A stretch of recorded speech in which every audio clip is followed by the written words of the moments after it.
আজি আমি আপোনালোকক ডায়েবেটিছ ৰোগীৰ পিঠা, সকলো পিঠা খাই ডায়েবেটিছ ৰোগী সকলো পিঠা খাবৰ কাৰণে বৰ হেঁপাহ মনত জাগি থাকে।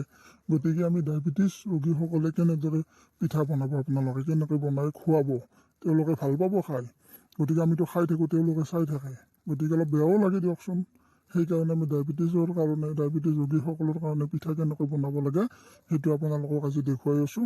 প্ৰথমতে আপোনালোকে পিঠাগুড়িখিনি বঢ়িয়াকৈ, চাউলখিনি বঢ়িয়াকৈ আপোনালোকে ভিজাই ল'ব।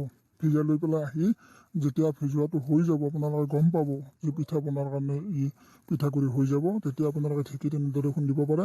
তাৰপিছত আপুনি তাতে নিমখ মিহলাব অলপ। তাৰপিছত আন্দাজমতে আপোনাৰ ধনিয়া দিব পাৰে, বা কিছুমানে জলকীয়া খায় তো জলকীয়াৰ গুড়িও দিব পাৰে। কোনো ধৰণৰ অসুবিধা নাই। যেনেদৰে খাব বিচাৰে সেনেকৈ এটা মিশ্ৰণ বনাই ল'ব। মিশ্ৰণটো হৈ যোৱাৰ পিছত আপোনালোকে দেখিব যে এটা কথা তাতে, আপোনালোকে যেন ডক্তৰৰ পৰামৰ্শ লয়। ডক্তৰে খাব দিলেহে খাব, কিন্তু ডক্তৰে পৰামৰ্শ নোলোৱাকৈ আপোনালোকে নাখাব, এইটো অনুৰোধ থাকিল। তাৰপাছত আপোনালোকে কি কৰিব, জুই জ্বলাব। ঘৰত চৌকা আছে, চৌকাত দিব, নতুবা আপুনি ধুনীয়াকৈ আপোনালোকে গেছ আছে, আজিকালি গেছতো দিব পাৰে। তাৰপাছত পিঠাখিনিত আপুনি এটা লক্ষ্য কৰিব, তাতে আপুনি বঢ়িয়াকৈ জুই জ্বলাই তাতে এখন টাৱা বহাই দিব। টাৱাখনত মাটিৰ টাৱাত বেছি ভাল।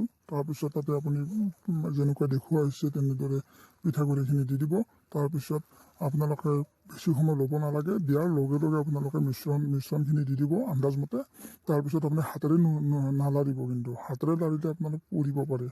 তাৰপিছত আপুনি চামুচেৰে এনেকৈ ধুনীয়াকৈ দিব পাৰে। বেছি ৰঙা পৰালৈকে থাকিব নালাগে পিঠাটো, এতিয়া ঢিলা হৈ থাকে পিঠাটো। এনেদৰে আপোনালোকে বনাব আৰু ডায়েবেটিছ ৰোগীক দিব, তেওঁলোকে খাই বিৰাট ভাল পাব। তাৰপিছত যেতিয়া আমি নাৰিকল দি পেলাই বনাব লাগে, তেতিয়াহ'লে আপোনালোকে কমেণ্ট কৰিব, লাইক কৰিব, শ্বেয়াৰ কৰিব।